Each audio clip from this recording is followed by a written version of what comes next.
자, 연일 내년도 업종 전망을 해보면서 한 개 업종을 좀 깊숙이 들여다보고 있는데 오늘은 중국 소비재 관련된 얘기를 좀 나눠볼 텐데요. 일단 김수학 캐스터 연결해서요.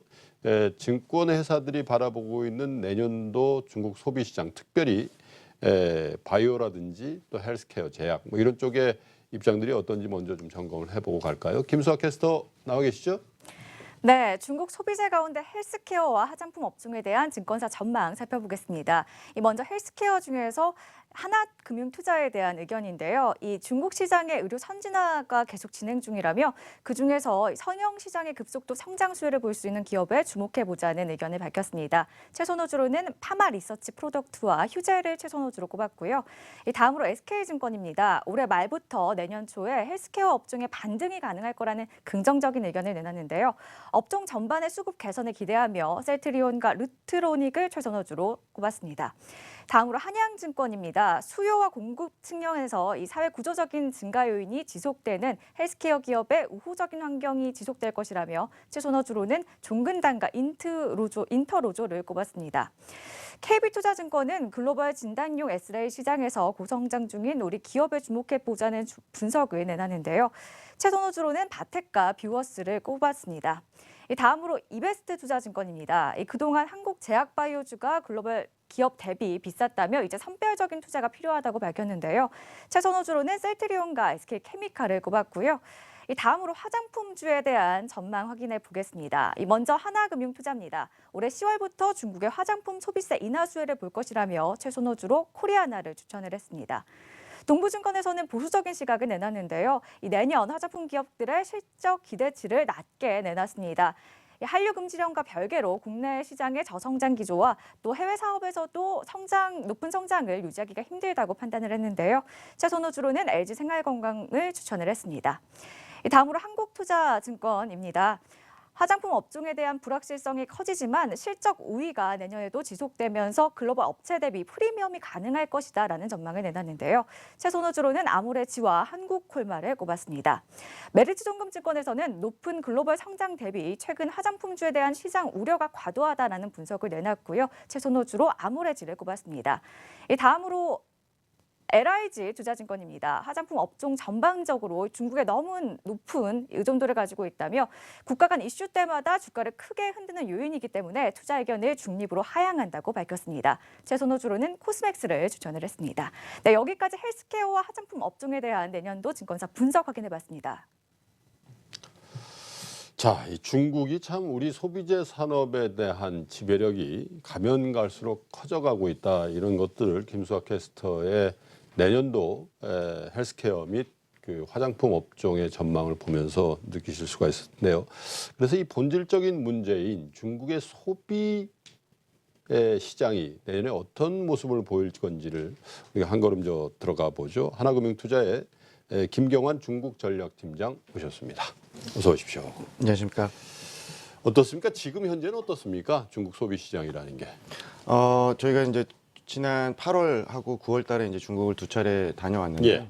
일단 기본적으로 소비 시장은 최근에 그 전반적인 매출이 좀 둔화되고 있는 그런 상황입니다. 예. 아무래도 뭐 명목 GDP나 성장률이 좀 둔화되다 보니까 전반적인 소매 판매가 좀 둔화되는 모습을 보였고요. 예. 특히 저희가 주목하는 것은 소비재 자체가 굉장히 빠르게 좀 둔화되고 있는 그런 모습입니다. 예를 들면 필수 소비재 쪽에서 뭐 의류라든지 음식료라든지 뭐 이런 이제 저가 품목들이 상당히 많이 지금 둔화가 네. 되고 있고요. 그래서 결과적으로는 최근에 중국의 블루 컬러들 계층들이 소비를 많이 줄이고 있는 상황에서 양극화 때문에 그런가요, 그것도? 아무래도 그런 이제 양극화 문제가 좀 있다고 보고요. 예. 이제 최근에 소비재 같은 경우는 이제 많이 둔화되고 있는데 저희가 이제 그 서비스 지출은 좀 빠르게 좀 는다고 좀 판단을 하고 있습니다. 그래서 예를 들면 이제 의료 서비스라든지 교육이라든지 예. 이제 서비스 영역이거나 혹은 이제 화장품이 사실 대표적으로 그 가격을 좀 올릴 수 있는 품목들입니다. 한마디로 최근에 즉 양은 줄고 있는데 이제 가격으로 만회할 수 있는 기업들이 몇 가지가 있습니다. 근데 이제 그 품목 중에 선택형 소비재 중에서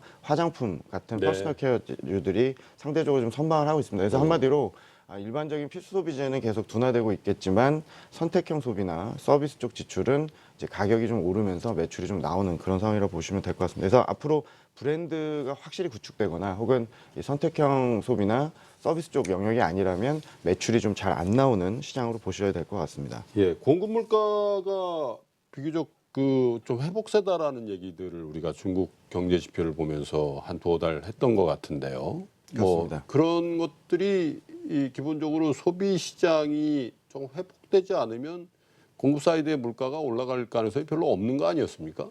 사실은 저희가 이 최근에 그 생산자 물가 같은 것들이 오르는 거는 이 예. 전통 제조업이나 전통 산업 쪽이 일부 구조 조정이 좀 되고 아하. 이제 공급 축소에 의해서 좀 올라간 부분이 크고요. 수요에 의해서 혹은 CPI 같은 소비자 물가까지 전가되는 형태의 수요 회복을 통한 물가 상승은 좀 아니라고 보고 있어서 전반적으로 뭐 CPI도 좀 조금씩 오르고는 있습니다만 공급자 단에 즉 생산자 단에 좀 가격이 오르는 부분은 부분인 것 같고요.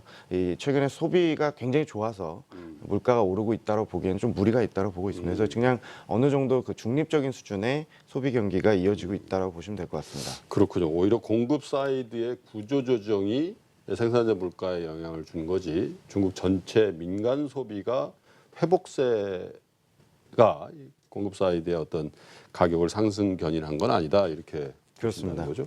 자, 지금 말씀 중에 우리가 이제 그 중국도 이제 굉장히 양극화되고 있고 또 이렇게 하다 보면은 어쨌든 좀 고부가가치 쪽에 그러니까 뭐 아까 PQ 말씀을 주셨습니다만 또 다른 의미의 Q란 측면에서 퀄리티가 높은 제품에 대한 편향성이 굉장히 심해지고 비교적 퀄리티가 낮은 제품에 대한 소비는 좀 줄고 뭐 이렇게 볼 수도 있겠군요. 그런 측면에서 볼 때 우리 한국 그 소비재는 어떤 포지셔닝이 중국 현지 시장에서 되고 있다고 보셔야 되겠습니까?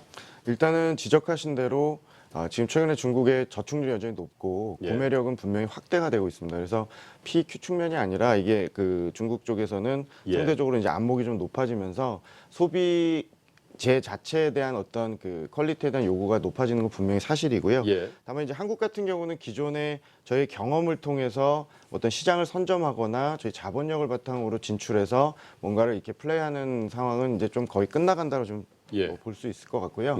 특히 오리온이나 아모레퍼시픽처럼 B2C 개념으로 일반 이제 내수 시장 그 일반적인 그 인민을 상대로 이렇게 장사하는 것들이 전국 영역으로는 쉽지 않아지는 상황으로 좀 흘러가고 있다고 그건 생각합니다. 왜 그렇습니까? 전국용으로 확대되기가 좀 어려운 게. 일단은 로컬 기업들의 성장이 가장 크다고 볼 수 있을 것 아하. 같고요. 사실 저희 같은 경우는 이제 수출이라든지 가공무역 또 반제품 형태로 이제 중국에서 많이 영업을 했었는데 사실은 순수한 의미의 B2C 기업들은 사실은 좀 노력을 많이 못한 게 아니냐 예. 혹은 침투가 좀 어렵지 않았느냐 생각을 합니다. 그래서 그렇군요. 이게 이제 15년, 20년 저희가 지나가면서 일종의 이제 기존의 그 반제품 형태나 이런 이제 일반적인 중후장대 산업들은 좀 수혜를 받지만 내수 기업들은 많이 남지 않았다는 생각을 하고요. 저도 개인적으로 중국에 10년 살았지만 여전히 이제 중국이 90년대부터 외자 기업이나 대만계 기업을 통해서 많은 이 내수 제품을 많이 겪었기 때문에 예. 상당히 좀 안목이 높아서 일반적으로 저희가 이제 13억 인구라든지 낮은 도시화율을 보면서 무분별하게 이제 진출해서 성공하기에는 이 중국의 내수 시장이 이제는 만만치 그거 참 않다고 생각을 좀 의미 있는 갖고 있습니다. 말씀이시네요. 네.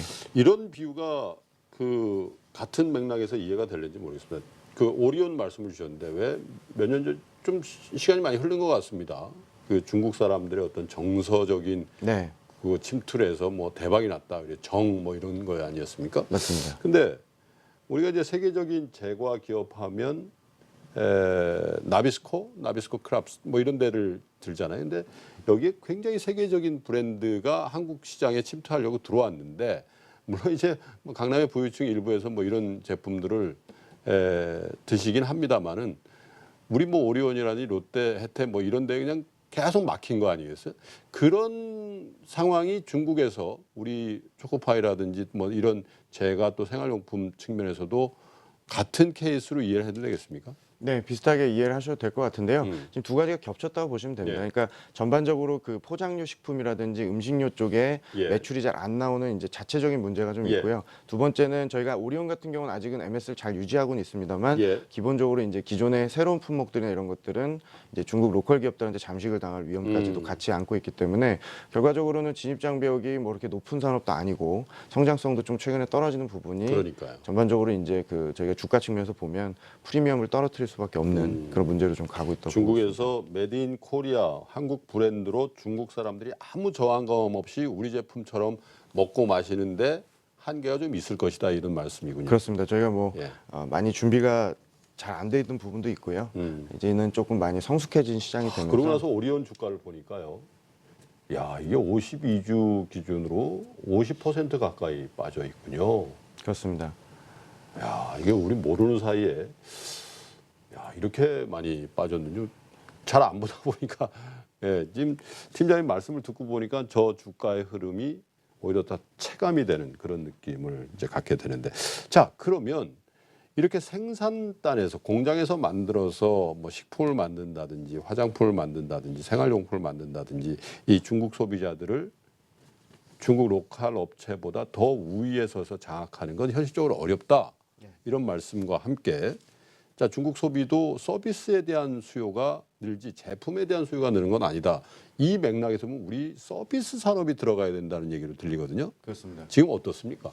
사실은 저희가 한중 FTA를 작년에 이제 타결을 했고 올해부터 이제 발효가 되고 있는데요. 네. 사실은 이 한중 FTA 타결의 좀 맹점은 이런 관세 영역이나 상품 영역이 아니었고요. 결국에는 정부 발주하고 서비스 산업을 침투하겠다는 목적이 가장 큽니다. 우리 입장에서는 이래서 중국의 이제 뭐 법률이라든지 교육이라든지 혹은 의료 서비스라든지 형태의 서비스 영역에 이제 침투할 수 있는 영역을 좀 넓히려고 노력을 했는데요. 그만큼 서비스 쪽 시장이 굉장히 좋고 서비스업의 성장 자체가 빠르게 이제 올라가고 있는 그런 상황입니다. 그래서 네. 대표적으로 이제 뭐 의료 서비스라든지 교육 서비스 그리고 또 여행 서비스 이런 쪽에 레저 쪽의 어떤 성장성이 일반적인 소비재 판매가 지금 5%대밖에 안 나온다면 이쪽은 이제 뭐 예. 10에서 20%까지 나오다 보니까 서비스 쪽 지출 영역이 상당히 빠르게 확장하고 있다라고 보시면 될 것 같습니다. 저는 이 세 가지 중에요. 의료, 교육, 여행 세 가지 이제 서비스를 크게 나누어 주셨는데 저는 좀 개인적으로 이렇게 확 와닿는 게 이 교육 아닌가 그런 생각이 들어요.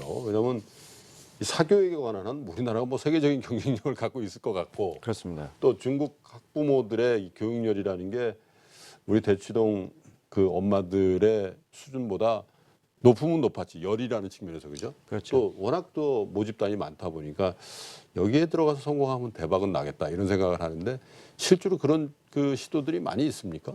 저희가 이제 국내 업체들이 상당히 많은 이제 노력들을 지금 하고 있고요. 예. 사실은 교육 산업이라는 게 저희가 분명히 중국보다는 세련되고 앞서가는 부분이 있기 예. 때문에 일부 뭐 플랫폼이라든지 저희 스타 강사 시스템이나 여러 가지 좀 접목만 할 수 있다면 예. 또 혹은 중국에서 JV 형태로 합작을 이렇게 해서 어떤 매출이 나올 수만 있다면 중국의 고성장 산업이기 때문에 분명히 수익업이 나올 걸로 생각을 하고요. 대표적으로 뭐 저희 국내 청담러닝이라든지 예. 뭐 비상교육이나 몇 개 업체들이 지금 시도를 하고 있고 내년부터는 분명히 매출이 인식될 걸로 보고 있습니다. 예. 저희가 이 교육 산업 같은 경우 10년 전에 우리나라의 뭐 메가스터디라든지 그렇죠. 뭐 대성학원, 뭐 저희 예전에 고등교육이나 입시교육이 많이 생각이 나고요. 중국 현재는 2억 명 정도가 초중고 과정에 이제 예. 들어가는 엄청난 시장이고요.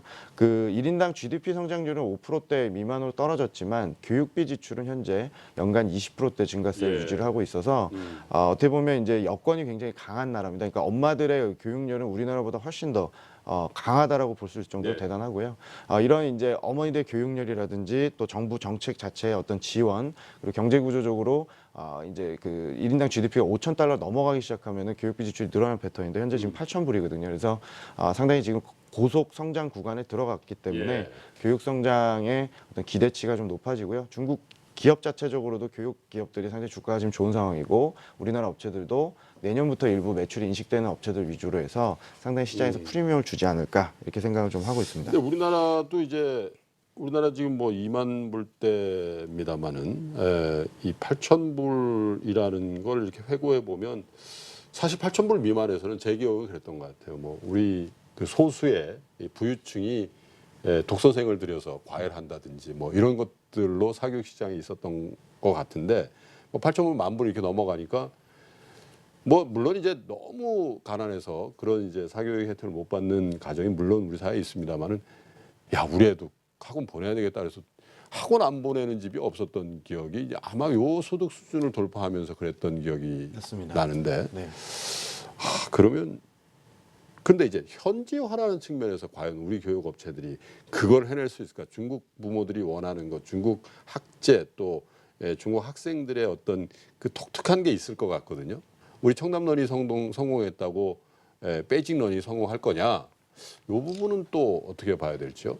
사실은 저희가 그 뭐 컨텐츠 산업도 그렇겠지만 확실히 우위에 있는 것들이 결과적으로 중국 현지에서 포맷이나 이런 것들이 적용이 안 되면서 예. 아쉽게도 시간이 흘러버리는 경우가 있는데 사실 교육도 길게 보면은 중국 로컬 기업들이 훨씬 잘할 수 있는 가능성은 높습니다. 그렇죠. 다만 저희가 앞으로는 5년을 바라보면 좀 틈새가 많을 걸로 생각을 하고 있고요. 특히나 최근에 이제 중국이 조기 교육 시장이라든지, 그러니까 어린이 유치원이라든지, 예. 뭐 조기 교육 쪽 그리고 온라인 쪽 교육 산업들, 그 다음에 이제 영어 교육을 상당히 중시하는 문화입니다. 예. 그래서 저희가 예전에 뭐 영어, 피아노 다 배웠지만 영어 쪽에 좀 특화된 교육들이 좀 많이 이제 각광을 받는데 분명히 외국계 기업들한테도 분명히 기회 요인이 좀 있을 거로 생각을 하고요. 저희가 이제 세련된 어떤 컨텐츠를 중문화시키는 작업이라든지 또 플랫폼화시켜서 온라인 쪽에 적용하는 것들은 최소한 저희가 노하우들을 중국 쪽에 좀 수출할 수 있는 환경은 되지 않겠느냐라고 초기엔 생각을 좀 하고 있습니다. 아까 팀장님 말씀하실 때 중국 진출이라는 측면에서 보면 JV라는 표현을 쓰셨습니다. 조인트 벤처죠. 그러니까 중국과의 기업들과의 맞습니다. 중국 기업들과의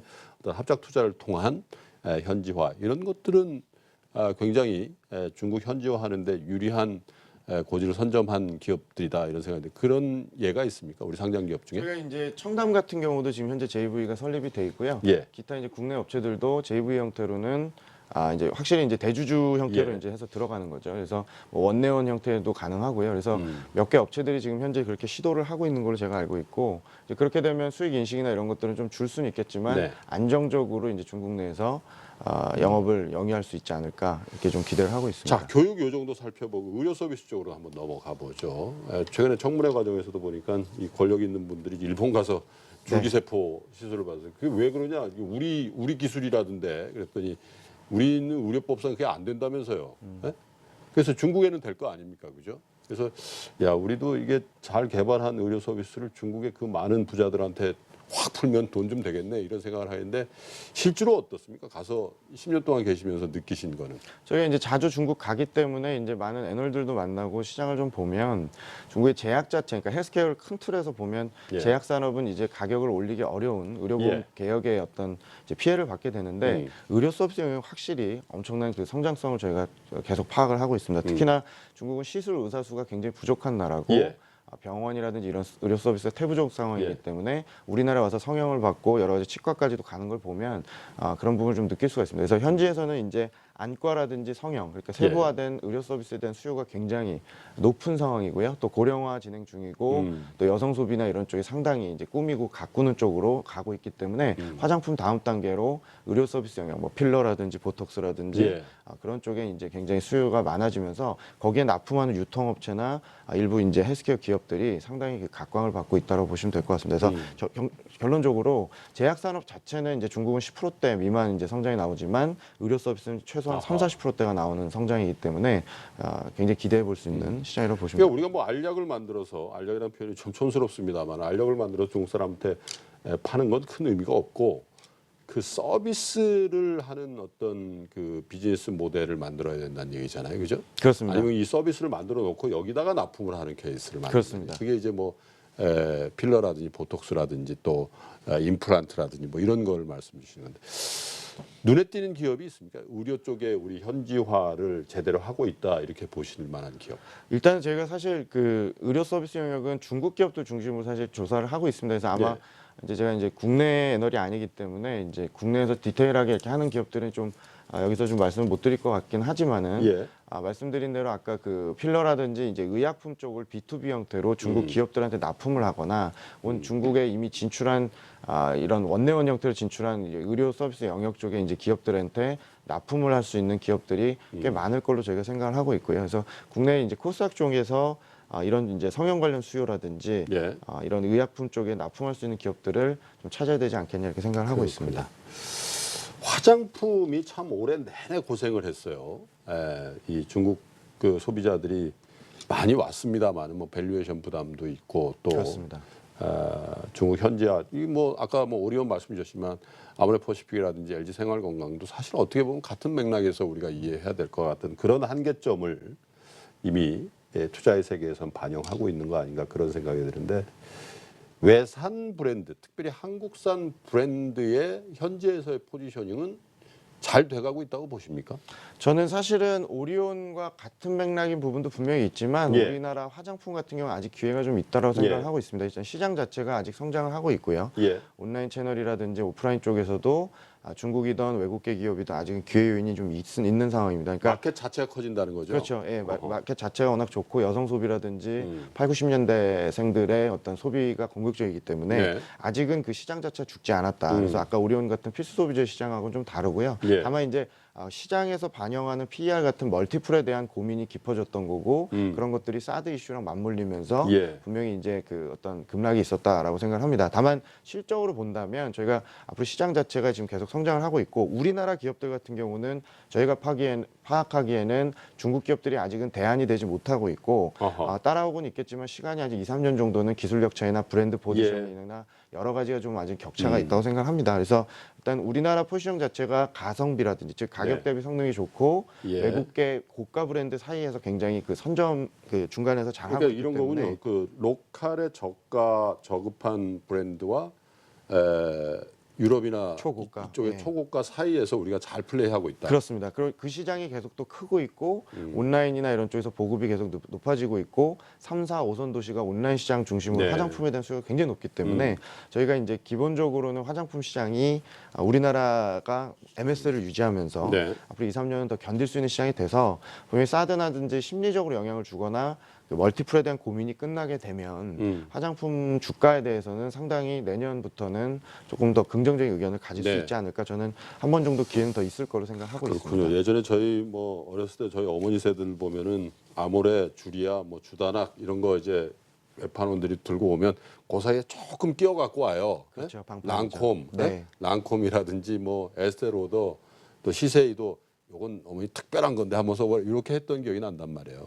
그런 시대가 중국도 한동안 좀 이어질 가능성이 있다 이렇게 온라인을 중심으로 해서 상당히 이제 침투율이 높아지고 있는 부분을 저희가 주목을 하고 있습니다.